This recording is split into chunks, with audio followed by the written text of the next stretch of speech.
Hi, you've already met Lachie and Martin earlier in this series. Together, they form the in-house HR and legal team of multinational defence providers Australia Proprietary Limited, MNDP Oz, the Canberra-based subsidiary of US parent company MNDP Inc. It provides consulting services to the Australian defence establishment on a range of highly confidential defence-related matters. It gets work by winning consulting contracts, which it services using a consulting team which it builds from its own highly experienced lead operators, contracted external specialists, and auxiliary team members whom it often sources through a staffing agency that has links to the academic research community through a national university. In parts 1 and 2 of this series, Lachie and Martin reviewed the workforce supply arrangements for the senior in-house team leader Doreen and their external specialist contractors Thomas and Barb.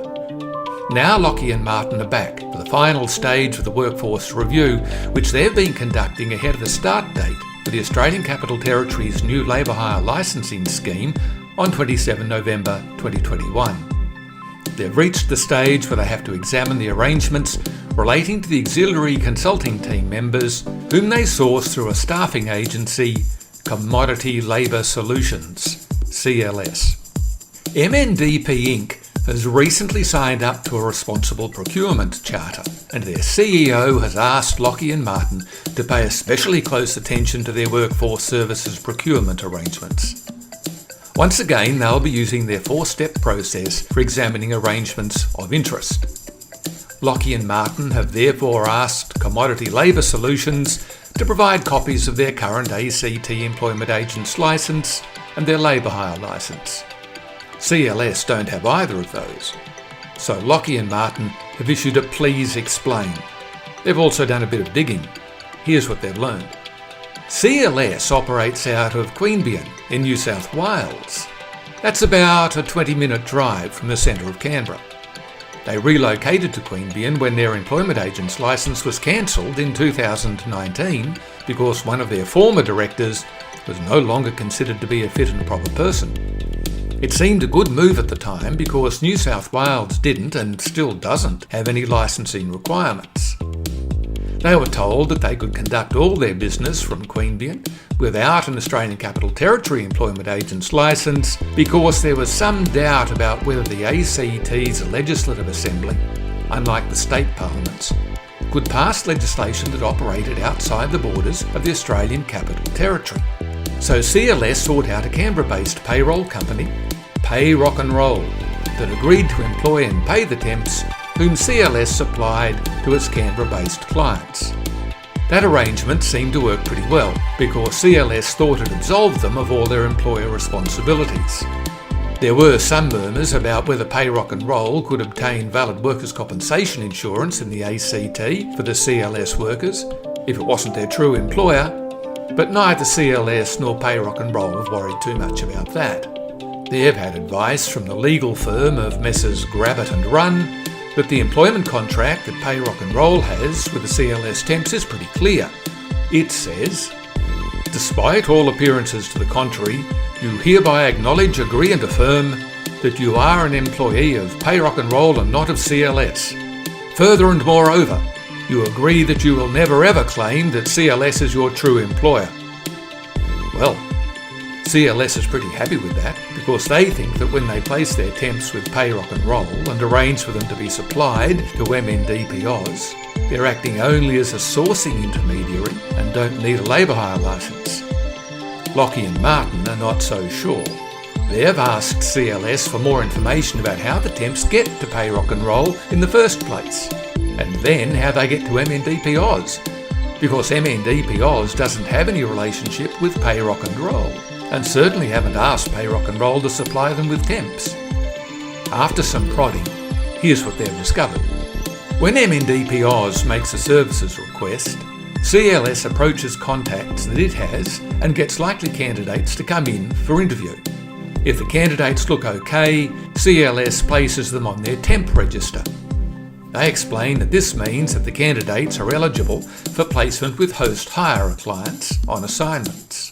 They conduct a short induction, sign them up to CLS agency policies, including confidentiality, social media and WHS policies.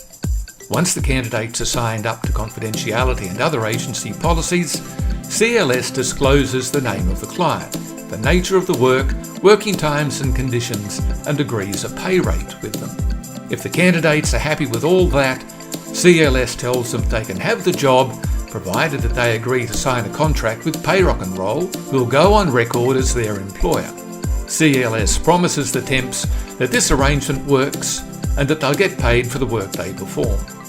CLS manages any relationship issues between the temps and their host hirer and can pull the temps from the assignment if they breach any of the CLS agency policies or if the client is not satisfied with them. That's starting to look a lot like CLS could be the true employer here. Lachie and Martin are going to flag that for further investigation. But right now they're going to check the arrangement that CLS has with the temps to see if it's a labour hire supply arrangement. After that, they'll check the arrangement that the temps have with PAYROCK to see if that's a labour hire supply arrangement as well. Okay, first up, CLS and the temps. Well, it's easy to see that there's an arrangement between CLS and the temps. And of course it doesn't need to be in the form of an employment contract. Tick in the box. Next, the arrangement clearly permits CLS to supply the temps to its client, MND-POS in this instance. The diversion through PAYROCK doesn't alter the fact that CLS and the temps have mutually committed to a plan of action that permits CLS to supply the temps to MND-POS. That's enough to establish a supply arrangement. Thirdly, is there a payment obligation? If CLS is the true employer here, there's actually a work wage bargain, even though it's not in writing. That would be a clear tick in the box. But we don't need to go that far if we can find even a moral obligation. The equity lawyers among you might be wanting to talk about constructive trusts and unjust enrichment. They might want to discuss estoppels, guarantees and even indemnities that could give rise to payment obligations. Consumer lawyers might want to talk about remedies for misleading conduct or unconscionability that could create payment obligations. Whether they're obligations to pay for the work might be a different question. Recruitment ethicists might want to talk about the professional thing for CLS to do if PAYROCK fails to pay the temps. Now, as you can see, there are many different pathways by which something that resembles an obligation to pay the temps, directly or indirectly, in whole or in part for the work they perform, can be constructed out of the arrangement that CLS has with them. What do you think? I'm going with a tick in the box here. CLS promises the temps that they'll get paid under this arrangement. And even if that promise might not be contractually enforceable, there's quite a strong argument for saying that CLS has at least a moral obligation arising from its commitment to this arrangement that it's made with its temps. Lastly, Lachie and Martin will check to see if the temps are exempt workers. Well, no exemptions here. The temps are all employees earning under the high income threshold. So that's the final tick in the box, and it's looking like CLS might need a labour hire licence. But there's perhaps one more thing. There's that question about whether CLS, being located in New South Wales, is caught by the Australian Capital Territories legislation. Even if there is an argument about the extraterritorial effect of the Act, the clincher in this case might be that CLS is carrying on business in the ACT. You don't have to be located in the ACT to be carrying on business there. And of course the supply takes place in Canberra. Let's look at it from Lachie's and Martin's point of view. MND-POS is based in Canberra. The temps will be working in their Canberra-based project team. There's no doubt that MND-POS is bound by the Section 35 prohibition against entering into an arrangement for the provision of labour hire services unless the proposed provider is the holder of a licence. CLS doesn't have a licence. So let's ask Lachie and Martin. Are you guys willing to recommend to your CEO that you engage CLS to supply temps to you? No way. Okay, there you have it. CLS might eventually win a case in the Court of Appeal, or the High Court. Then again, they might not. Either way, MND-POS doesn't want to be any part of it. So what we're looking at is a very simple case of ordinary commercial prudence, trumping the sophisticated but merely arguable propositions or opinions of parties who have a strong self-interest in not complying with the Act. And we've not even begun to touch on avoidance here. So Lachie and Martin, what are you going to do? Lachie and Martin are making what I think is the responsible procurement decision here. They're now looking for a licensed provider who will commit to supplying the services in a way that meets the objects of the Act. So they've told CLS, no deal. They might have a chat with Ashley and Daniel, who since we first met them last month have now obtained their labour hire licence. Now, as you might recall, Ashley and Daniel also use PAYROCK and Roll to engage and pay their temps. So we'd better help Lachie and Martin take a closer look at that arrangement between PAYROCK and Roll and the temps. PAYROCK and Roll clearly has an arrangement with the temps. It's in the form of what purports to be an employment contract. Let's put aside for a later time the question of whether the contract is any good. All we need at this point is an arrangement. Tick in the box. Next, is it an arrangement that allows PAYROCK and Roll to supply the temps to MNDPOs? Keep in mind that PAYROCK and Roll doesn't need to have an arrangement with MNDPOs. All that matters is whether PAYROCK and Roll supplies the workers directly or indirectly through Ashley's and Daniel's agency to MNDPOs. It's the arrangement between PAYROCK and Roll and the temps that we're concerned about. What does it say? And perhaps more importantly, how does it work? If the temps have entered into the service of PAYROCK and Roll by becoming their employees, then presumably there's some service that they render to PAYROCK and Roll. What is it? Most likely it'll be described in terms of their being required to perform work for MNDPOs. That means that their arrangement with PAYROCK and Roll, as their employer, permits PAYROCK and Roll to supply them to MNDPOs. Tick in the box for a supply arrangement. There's no doubt that PAYROCK and Roll has a payment obligation. Tick in the box there too. And lastly, Lachie and Martin have already determined that the temps are not exempt workers, so all boxes ticked. And it's looking like PAYROCK and Roll needs a licence as well. Lachie and Martin, will you be right with that now? Okay, let's leave them here. They're going to report back to their CEO that having examined the various supply arrangements, they'll be requiring that any temp agency or payroll provider involved in their workforce supply arrangements have a current labour hire licence. We'll take a short break and be back to wrap up.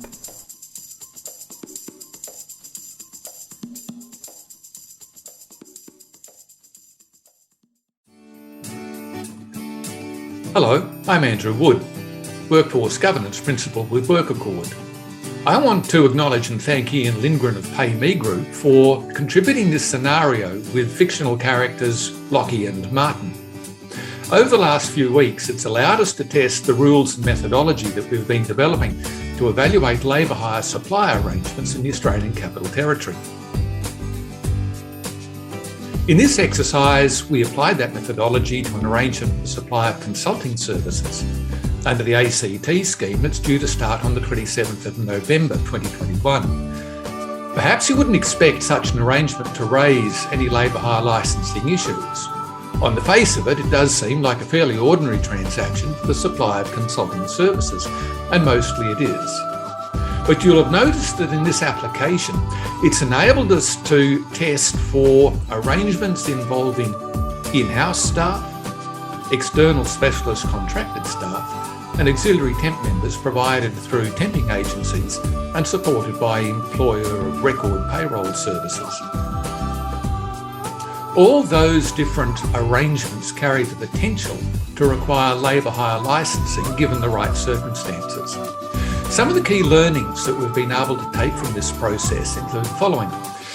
The first thing that we identified was the need to focus on arrangements made with the individuals who perform the work. When we started this process, we were looking for a fairly clear distinction between labour hire providers who do require licences and intermediaries who don't. But that distinction wasn't always clear, particularly when some of the intermediaries made their own arrangements with the individuals who were performing the work. The next thing we found was that it was important to know who makes those arrangements. Within a system for the supply of workers, there can be many different participants or people who will be making arrangements with the workers. It's important to know who they are. Then it's important to check whether those arrangements qualify as supply arrangements. Are they arrangements that permit the person with whom they're made to supply the worker to another person to perform work? Then check to see if those arrangements include payment obligations. The presence of a payment obligation arising from the arrangement is one of the key distinguishing factors in identifying which arrangements are likely to require licensing.